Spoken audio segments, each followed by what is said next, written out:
জনগণের প্রত্যাশা পূরণে দ্রুত স্বচ্ছ ও সুষ্ঠু নির্বাচন জরুরি বললেন তারেক রহমান। দেশ পুনর্গঠনের রাষ্ট্র কাঠামো সংস্কারের অঙ্গীকার।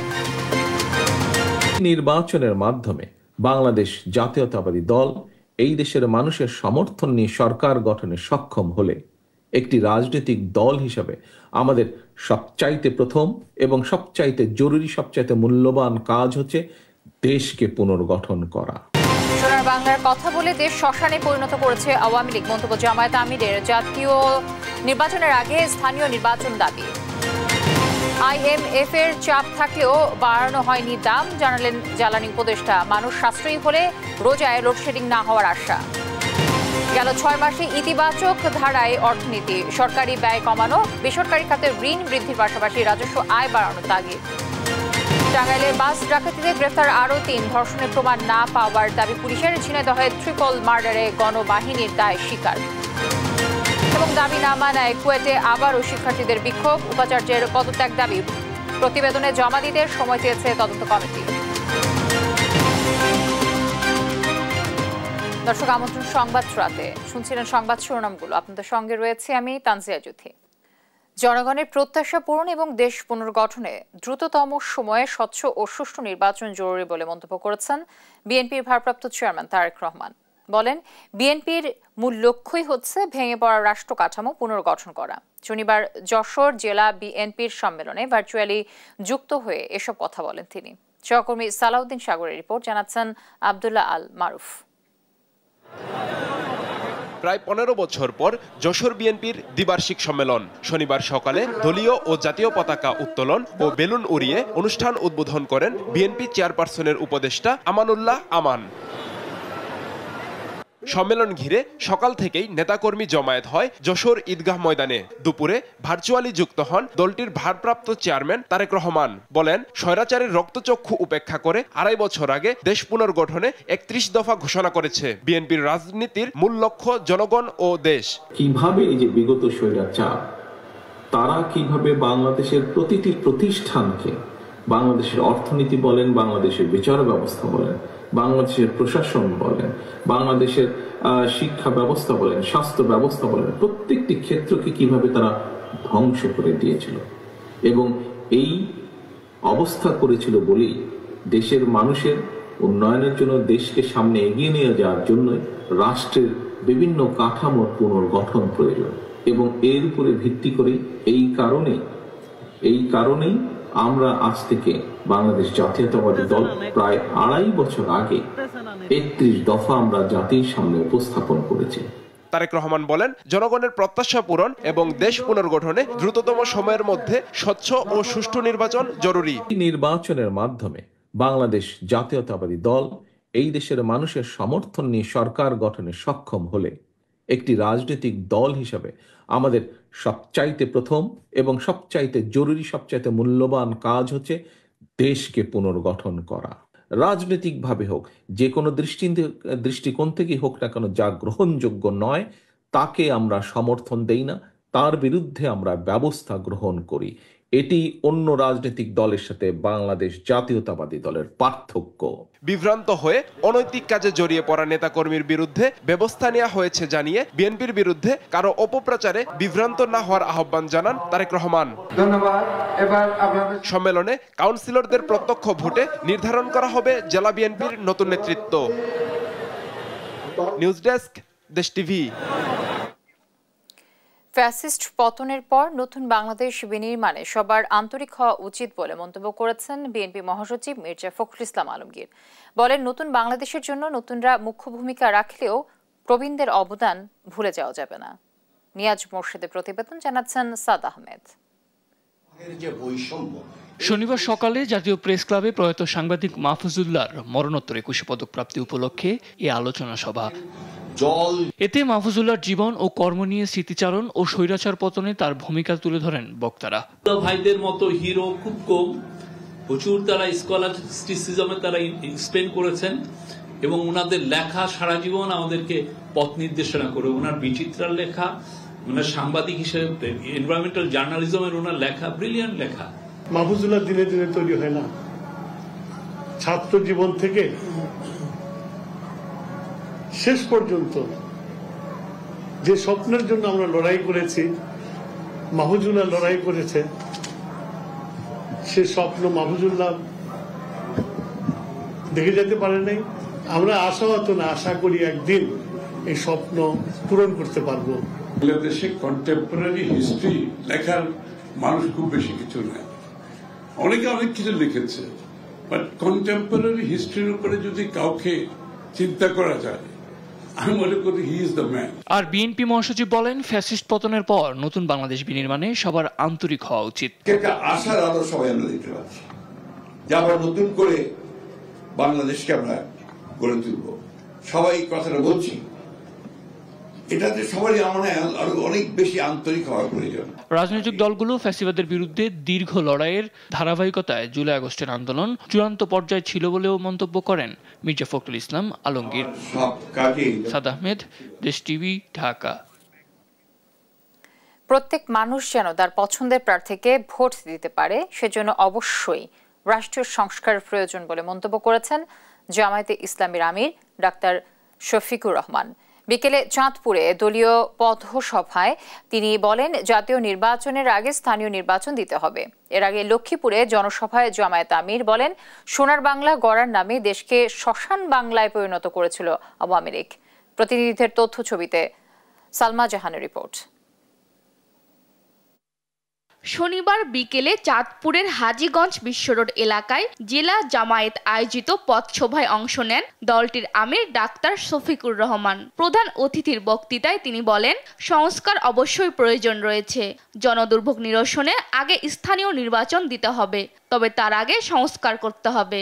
মানুষ খেয়ে বেঁচে থাকার জন্যই সংস্কার প্রয়োজন, যাতে নির্বাচনে কালো টাকা এবং পেশি শক্তির প্রভাব সৃষ্টি না হয়, এই জন্যই সংস্কার প্রয়োজন। এই সময় আনুপাতিক হারে আগামী জাতীয় সংসদ নির্বাচনে ভোট গ্রহণেরও দাবি জানান তিনি। ভোটের আনুপাতিক হারে এই নির্বাচন হবে, যেই দল যত পার্সেন্ট ভোট পাবে সেই দল সংসদে ততটা আসন পাবে।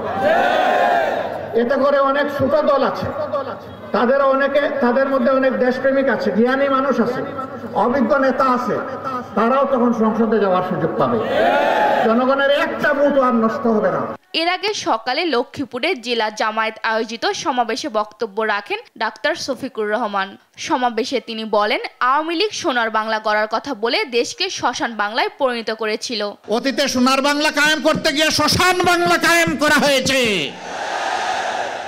কোরআনে একমাত্র সোনার বাংলার গ্যারান্টি দিতে পারে, আর কিছুই দিতে পারবে না। বলেন, আওয়ামী লীগের সময়ে জামায়াতের নেতাকর্মীদের উপর জুলুম নির্যাতন করেছে, শীর্ষ 10 নেতাকে খুন করেছে আওয়ামী লীগ। এ সময় দ্রুত কারাবন্দী নেতা এটিএম আজহারুল ইসলামের মুক্তির দাবিও জানান তিনি। সালমা জাহান, নিউজ ডেস্ক, দেশ টিভি। আইএমএফ এর অনেক চাপের পরও অন্তর্বর্তী সরকার বিদ্যুতের দাম বাড়ায়নি বলে জানিয়েছে বিদ্যুৎ ও জ্বালানি উপদেষ্টা ফাউজুল কবির খান। শনিবার সকালে বিজিএমইএ ভবনে এক সেমিনারে তিনি বলেন, সবকিছু আগের মতো চলবে, এজন্য জুলাই অগাস্টে বিপ্লব হয়নি। জ্বালানি সংকট কাটাতে সবাইকে সাশ্রয়ী হওয়ার তাগিদ দেন জ্বালানি উপদেষ্টা। আলিমুজ্জামান সাফনের রিপোর্ট। শনিবার সকালে বিজিএমইএ ভবনে শিল্প খাতে সোলার এনার্জির গুরুত্ব নিয়ে সেমিনার আয়োজন করে ইনফ্রাস্ট্রাকচার ডেভেলপমেন্ট কোম্পানি ও বিজিএমইএ। সোলার রুফটপ গ্রিড ট্যারিফের তুলনায় অনেকটা সাশ্রয়ী এবং পরিবেশ বান্ধব হওয়ায় শিল্প কারখানায় এর গুরুত্ব আলোচনা করেন বক্তারা।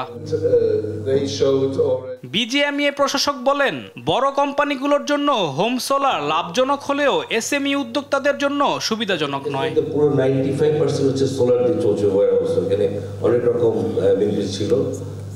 টেকনোলজি দেয় package itself very attractive for the বড় কোম্পানির জন্য। ছোট কোম্পানির জন্য আমার ধারণা যে আরো অনেক সুবিধা দেওয়া আছে। তো আমি বলবো যে আমাদের জন্য এসএমইর জন্য টেইলর মেড কিছু প্রোগ্রাম বা বিজনেস মডেল নিয়ে আসতে হবে। সরকার বিদ্যুৎ খাতে 42,000 কোটি টাকা ভর্তুকি দিচ্ছে বলে জানান জ্বালানি উপদেষ্টা ফাউজুল কবির খান। জানান, আইএমএফ এর অনেক চাপ থাকা সত্ত্বেও বিদ্যুতের দাম বাড়ানো হয়নি। ক্রেতারা আমাদেরকে বিদ্যুতের জন্য দেয় 8 টাকা 90 পয়সা, আর আমরা যে গড় কেনা এটা হচ্ছে 12 টাকা, এবং বিদ্যুৎ খাতে সাবসিডি হচ্ছে 42,000 কোটি টাকা। এই যে 6 মাস হয়ে গেল আমরা বিদ্যুতের দাম বাড়ে নাই। আমরা আইএমএফ এর প্রচন্ড চাপ সত্ত্বেও তবু সবাই বলেন যে আগেই ভালো ছিল।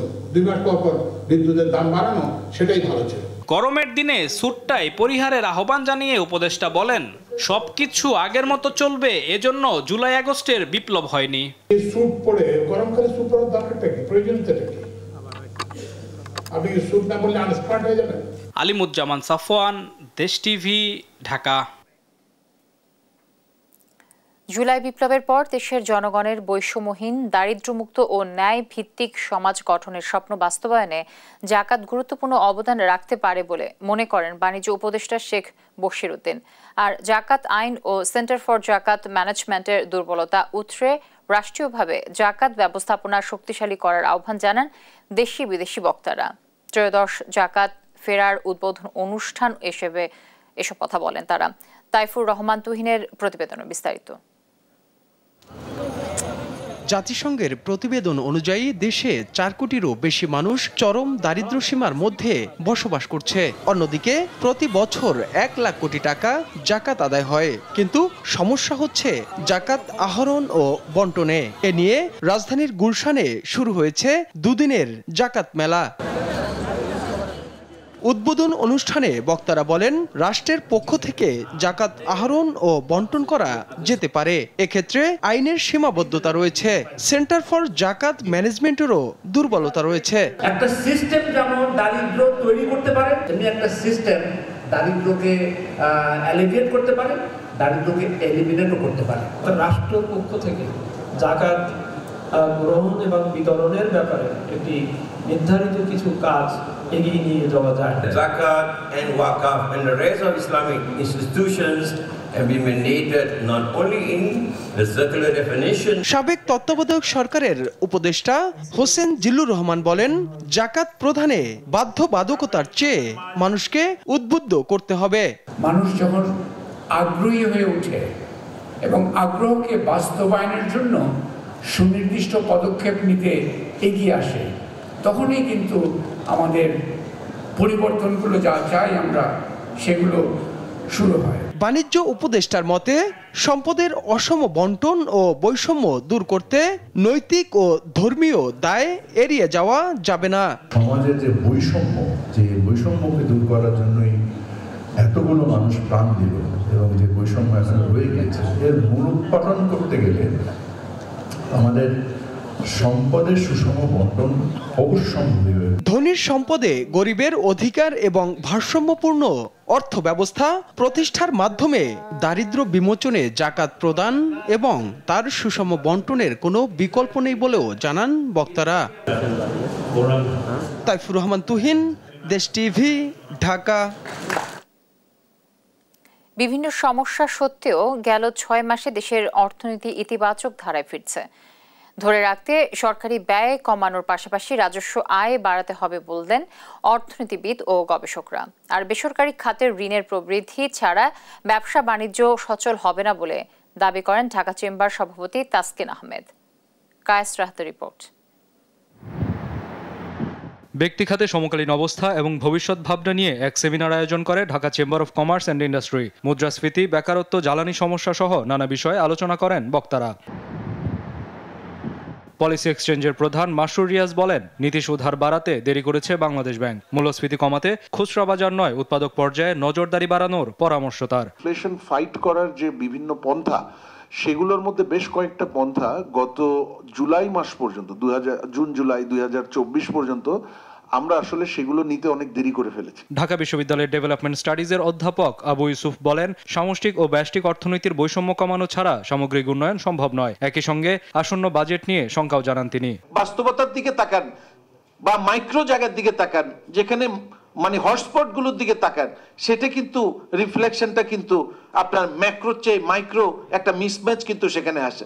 তো সেই জায়গাটা করার জন্য আমাদের ইনইকুয়ালিটিটা অ্যাডজাস্ট করা খুবই জরুরি। বাণিজ্য মন্ত্রণালয়ের অতিরিক্ত সচিব আব্দুর রহিম খান বলেন, রিজার্ভ সংকট কাটিয়ে স্বস্তি এসেছে, নীতিতে সমস্যা নেই, বাস্তবায়নে সমস্যা। পলিসি ইজ দেয়ার, কিন্তু সমস্যাটা হচ্ছে যে আমাদের ইমপ্লিমেন্টেশনে বোধহয় আমরা কোথাও একটা মিসিং লিংক আছে, যে কারণে আমরা বেনিফিটটা ওইভাবে পাচ্ছি না। এ সময় সার্বিক উন্নয়নে কাঁচামাল রপ্তানির পরিবর্তে তৈরি করা পণ্য রপ্তানির প্রতি জোর দেন আলোচকরা। একই সঙ্গে অর্থনৈতিক শ্বেতপত্র সহ বিভিন্ন কমিশনের দেয়া সুপারিশ বাস্তবায়নেরও তাগিদ দেন তারা। কায়েস রাহাত, দেশ টিভি, ঢাকা। সংস্কার কার্যক্রমে বিচার বিভাগ সর্বোচ্চ আদালতের নেতৃত্বে একটি অগ্রগামী ভূমিকা পালন করেছে বলে মন্তব্য করেছেন প্রধান বিচারপতি সৈয়দ রেফাত আহমেদ। শনিবার দুপুরে ময়মনসিংহ জেলা পরিষদের ভাষা শহীদ আব্দুল জব্বার মিলনায়তনে আয়োজিত বিচার বিভাগের স্বাধীনতা ও দক্ষতা বিষয়ক আঞ্চলিক সেমিনারে প্রধান অতিথির বক্তব্যে তিনি কথা বলেন। প্রধান বিচারপতি বলেন, বিচার বিভাগের বিস্তৃতি এবং খাতভিত্তিক সংস্কার প্রস্তাব সমূহ প্রয়োজন অনুযায়ী সংশ্লিষ্ট সংস্কার কমিশনগুলোর সাথে ভাগাভাগি করা হয়েছে এবং প্রস্তাবগুলো প্রতিফলিত হয়েছে।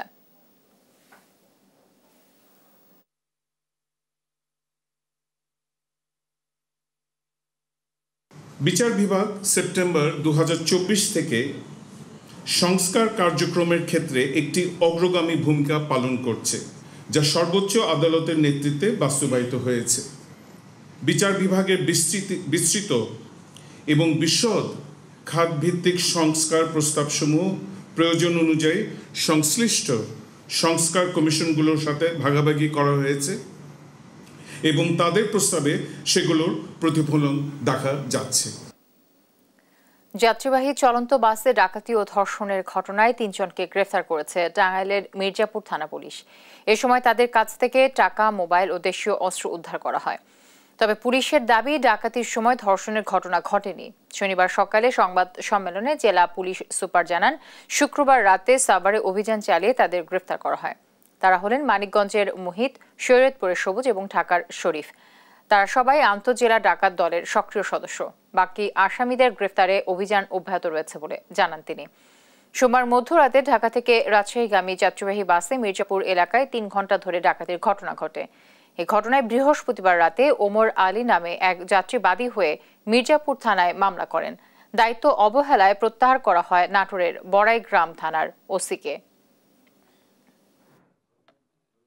যাত্রী বেশে ডাকাত দলটি তাদের যাত্রী যারা ছিল এখানে তাদের কিছু লুণ্ঠন, মোবাইল, টাকা এবং অনেক নারী ছিলেন, সেখানে তাদের কিছু স্বর্ণ লুণ্ঠিত হয়েছে। জানার পরপরই আমাদের টিমটি বিভিন্ন জায়গায় কার্যক্রম শুরু করে এবং অপারেশন কার্যক্রমগুলো শুরু করে এবং আমরা এই অপারেশন কর্মকাণ্ডের ফলশ্রুতিতে টাঙ্গাইল জেলা পুলিশ ইতোমধ্যে এই মহাসড়ক বাস ডাকাতির 3 জন সক্রিয় সদস্য মুহিত, সবুজ এবং শরীফুজ্জামানকে আমরা গ্রেপ্তার করতে সক্ষম হয়েছি। ঝিনাইদহে নিষিদ্ধ সংগঠন পূর্ব বাংলার কমিউনিস্ট পার্টির কথিত সামরিক কমান্ডারকে 2 সঙ্গী সহ হত্যা করা হয়েছে। শুক্রবার রাতে বাড়ি থেকে মোবাইল ফোনে ডেকে নিয়ে 2 সহযোগী সহ প্রতিপক্ষ বন্দুকধারীরা হত্যা করে। পরে দায় স্বীকার করে গণমাধ্যমে খুদে বার্তা পাঠায় সন্ত্রাসী সংগঠন জাসদ গণবাহিনী। খবর পেয়ে পুলিশ রাত 12:30টার দিকে রামচন্দ্রপুর শ্মশানঘাট এলাকা থেকে মরদেহ উদ্ধার করে। 3 জনের মাথায় গুলির চিহ্ন রয়েছে। নিহতরা হলেন পূর্ব বাংলা কমিউনিস্ট পার্টির সামরিক কমান্ডার হানিফ আলী, তার শ্যালক লিটন ও কুষ্টিয়া সদর উপজেলার পিয়ারপুর গ্রামের রাইসুল ইসলাম। নিহত হানিফের নামে হত্যাসহ অন্তত 15টি মামলা ছিল। প্রাথমিকভাবে যেটা জানতে পারি সেটা হচ্ছে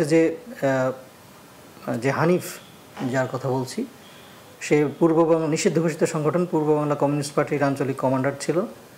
তার বিরুদ্ধে একাধিক হত্যা এবং অস্ত্র অপহরণ ও চাঁদাবাজির মামলা ছিল। মামলা গ্রহণের কার্যক্রম প্রক্রিয়াধীন রয়েছে। উভয় পক্ষের মধ্যে একটা বিষয় নিয়ে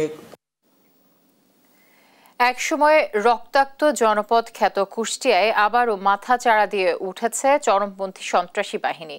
প্রভাব বিস্তারে সরকারি বেসরকারি দপ্তরে দিচ্ছেন প্রকাশ্যে অস্ত্রের মহড়া। উদ্বিগ্ন বিভিন্ন প্রতিষ্ঠানের কর্মকর্তা কর্মচারীরা। আতঙ্ক বাড়ছে জনমনে। নাইদ হাসান তিতাসের রিপোর্টে আমরা বাকিটা জানব। 18 ফেব্রুয়ারি রাত 11টা হঠাৎ 10-12 জন মুখোশধারী সন্ত্রাসী অস্ত্র হাতে গুলি করতে করতে প্রবেশ করে কুষ্টিয়ার গড়াই নদীর বালুরঘাটের ঠিকাদারি প্রতিষ্ঠান প্রিয়াঙ্কা বিক্সে। এ সময় সন্ত্রাসীরা অস্ত্রের মুখে জিম্মি করে এখানকার কর্মচারীদের। গুলি করে ম্যানেজার সামিউল ইসলামের পায়ে। লুটপাট করে নিয়ে যায় টাকা পয়সা সহ মূল্যবান জিনিসপত্র। আমার ভিতর থেকে কালো চাবি ডেকে নিয়ে আসি পাই ঠেকায় গুলি করলো, যা টাকা পয়সা ছিল প্রায় 2 লক্ষ টাকা, ওইগুলো নিয়ে যায়। এখন ওরা আসি 4-5 জন আমার মাথায় বন্দুক ধরে কষ্ট, তোরা কথা বলবি না, চাবি না, তোর কথা বলে তোর গুলি করে মারি দেবো। ওর ফোনটা কেড়ে নিয়ে করছে যে পায়ে গুলি কর, পায়ে গুলি কর। আর একজন বলছে যে না, গুলি করার দরকার নেই, ফোন নিয়েছো, ফোন নিয়ে চলো। এর আগে গত 3 ফেব্রুয়ারি কুষ্টিয়ার পানি উন্নয়ন বোর্ড অফিসে প্রকাশ্য দিনে দুপুরে কয়েক রাউন্ড গুলি চালায় অস্ত্রধারী সন্ত্রাসীরা। একইভাবে গড়াই নদীর ড্রেজিং প্রকল্প সহ দৌলতপুরের একটি ব্রিজ নির্মাণ কাজেও চালানো হয় বোমা হামলা। ফলে এক সময়ের চরমপন্থীদের অভয়ারণ্য খ্যাত কুষ্টিয়ায় আবারও সন্ত্রাসী গোষ্ঠীগুলো মাথাচাড়া দিয়ে ওঠাই উদ্বেগ বাড়ছে জনমনে। দ্রুত সময়ের মধ্যে সন্ত্রাসীদের আইনের আওতায় আনার দাবি সংশ্লিষ্টদের। ভয় মানে কি, আমার আবাসনবাসী তো একদম ফুল আতঙ্ক বিরাজ করতেছে। আমরা যদি সুস্থভাবে একটা ব্যবসা যদি না করতে পারি, তাহলে আমরা কি করে খাবো? গড়াই প্রজেক্টে অবস্থিত 6টি ডিজারের স্টাফ এখন ভয়ভীতির মধ্যে আছে। এই ভয়ভীতির কারণে ড্রেজিং কাজ মারাত্মকভাবে বাধাগ্রস্ত হচ্ছে। তবে পুলিশ বলছে বোমা হামলা ও গোলাগুলির ঘটনার সিসি ফুটেজ সংগ্রহ করে বিশ্লেষণ করছেন তারা। দ্রুতই অপরাধীদের আনা হবে আইনের আওতায়। কিছু আমরা ফুটেজও পাইছি, সেটা নিয়ে আমরা দেখতেছি, ফুটেজ দেখে আমরা আগাচ্ছি, কেমন আমরা কাজ করতেছি, সেই কাজ অনুযায়ী দেখা যাক কি হয়। দ্রুত সময়ের মধ্যে সন্ত্রাসীদের আইনের আওতায় আনা না গেলে থমকে যেতে পারে জেলার চলমান উন্নয়নমূলক কাজ, এমনটিই মনে করছেন ঠিকাদার সহ সরকারি দপ্তরের কর্মকর্তারা। নাইদা সান্তিতাস, দেশ টিভি। খুলনা প্রকৌশল ও প্রযুক্তি বিশ্ববিদ্যালয়ে বিক্ষোভ মিছিল করেছে সাধারণ শিক্ষার্থীরা। 6 দফা দাবি মেনে না নেয়ার প্রতিবাদে শনিবার সকালে এই কর্মসূচি পালন করা হয়। এছাড়াও ক্যাম্পাসে হামলাকারী সন্ত্রাসীদের ছবি সম্মিলিত পোস্টার সাঁটানো হয় এবং উপাচার্যকে বর্জনের ঘোষণা দেয় শিক্ষার্থীরা। এদিকে তদন্ত প্রতিবেদন জমা দিতে আরও সময় চেয়েছে কমিটি। নূর ইসলাম রকি রিপোর্ট জানাচ্ছেন নুসরত শোভা। গেল 18 ফেব্রুয়ারি খুলনা প্রকৌশল ও প্রযুক্তি বিশ্ববিদ্যালয়ের সাধারণ শিক্ষার্থীদের উপর হামলা করে বহিরাগত সন্ত্রাসীরা। গুলি করা হয় শিক্ষার্থীদের উপর। এই ঘটনার পর থেকে সাধারণ শিক্ষার্থীরা 6 দফার দাবিতে মাঠে নামে। কুয়েটের জরুরি সিন্ডিকেট সভায় দাবিগুলোর 5টি মেনে নেওয়া হয় বলে জানান উপাচার্য। কিন্তু সাধারণ শিক্ষার্থীরা অভিযোগ করেন তাদের দাবি আংশিক মেনে নেওয়া হয়েছে, হামলাকারীদের বিরুদ্ধে কোনো ব্যবস্থাও নেওয়া হয়নি, যদিও হামলাকারীরা সবাই শনাক্ত। এর প্রতিবাদে তারা 21 ফেব্রুয়ারি রাতে উপাচার্যের বাসভবনে তালা ঝুলিয়ে দেয়। পাশাপাশি প্রধান উপদেষ্টা বরাবর 6 দফা দাবিতে স্মারকলিপি দেওয়া হয়। আজ শনিবার দুপুর 12টার দিকে শিক্ষার্থীদের বিক্ষোভ মিছিল বিভিন্ন হলের সামনের সড়ক প্রদক্ষিণ করে স্টুডেন্ট ওয়েলফেয়ার সেন্টারে এসে শেষ হয়। সেই সঙ্গে হামলাকারীদের ছবি সহ পোস্টার সাঁটানো হয় ক্যাম্পাসের দেয়ালে দেয়ালে। এ সময় শিক্ষা সন্ত্রাস একসঙ্গে চলে না বলে স্লোগান দেন শিক্ষার্থীরা। শিক্ষার্থীদের নিরাপত্তা নিশ্চিতে ব্যর্থ হওয়ায় উপাচার্যের পদত্যাগ দাবি করেন তারা। অতি দ্রুত সরকারের নিকট আবেদন জানাই, আমরা আমাদের নিরাপত্তা নিয়ে শঙ্কিত, যাতে সরকার অতি দ্রুত তাদের গ্রেফতার করেন এবং আমাদের বর্তমান কন্ডিশনের আমরা পদত্যাগ চাই। এদিকে ঘটনার তদন্ত প্রতিবেদন জমা দিতে আরো কয়েকদিন সময় লাগবে বলে জানিয়েছে তদন্ত কমিটির এক সদস্য। সুষ্ঠুভাবে তদন্ত কাজ সম্পন্ন করার জন্য আরো সময় প্রয়োজন হবে। ইতিমধ্যে একটি কর্মদিবস অতিবাহিত হয়ে গিয়েছে, আপনারা দেখছেন যে আজকে আমরা প্রতিদিনও কাজ করার চেষ্টা করছি, কিন্তু আমার মনে হয় যে সম্ভব হয়তো হবে না যদি না আমরা সকলের সহযোগিতা পাই। নিরাপদ ক্যাম্পাস গড়ে তুলতে দ্রুত সব দাবি বাস্তবায়নের দাবি শিক্ষার্থীদের। নিউজ ডেস্ক, দেশ টিভি। চট্টগ্রামে একটি পোশাক তৈরির কারখানায় অগ্নিকাণ্ডের ঘটনা ঘটেছে। শনিবার বিকেল 5টার দিকে বোয়ালখালী উপজেলার পূর্ব কালুরঘাট এলাকায় এপালন ফ্যাশন লিমিটেডের জ্যাকেট তৈরির কারখানায় এ অগ্নিকাণ্ড ঘটে। ফায়ার সার্ভিসের 6টি ইউনিটের প্রায় 1.5 ঘন্টার চেষ্টায় আগুন নিয়ন্ত্রণে আনে। তাৎক্ষণিক ক্ষয়ক্ষতির পরিমাণ জানা যায়নি। তদন্তের পর বিস্তারিত জানা যাবে বলে জানায় ফায়ার সার্ভিস।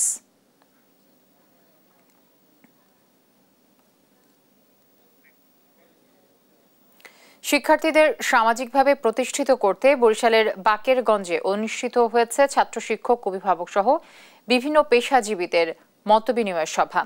শনিবার বেলা 11টায় বাকেরগঞ্জ অডিটোরিয়ামে ছাত্র শিক্ষক ঐক্য পরিষদ এই অনুষ্ঠান আয়োজন করে। এই সময় সামাজিক দূরত্ব দূরীকরণ, শিক্ষার্থীদের পড়াশোনায় মনোযোগী ও মাদক মুক্ত তরুণ সমাজ গঠনে আলোচনা করেন বক্তারা। সভায় শিক্ষার্থীরাও তাদের নানা ভাবনা তুলে ধরেন। এমন আয়োজন শিক্ষা ব্যবস্থার উন্নয়নে সহায়ক হবে বলে জানায় আয়োজকরা। সভায় উপস্থিত ছিলেন শিক্ষক ছাত্র ঐক্য পরিষদের আহ্বায়ক ফজলুর রহমান মোল্লা, উপজেলা নির্বাহী কর্মকর্তা রুমানা আফরোজ সহ বিভিন্ন বিশ্ববিদ্যালয়ের শিক্ষকরা।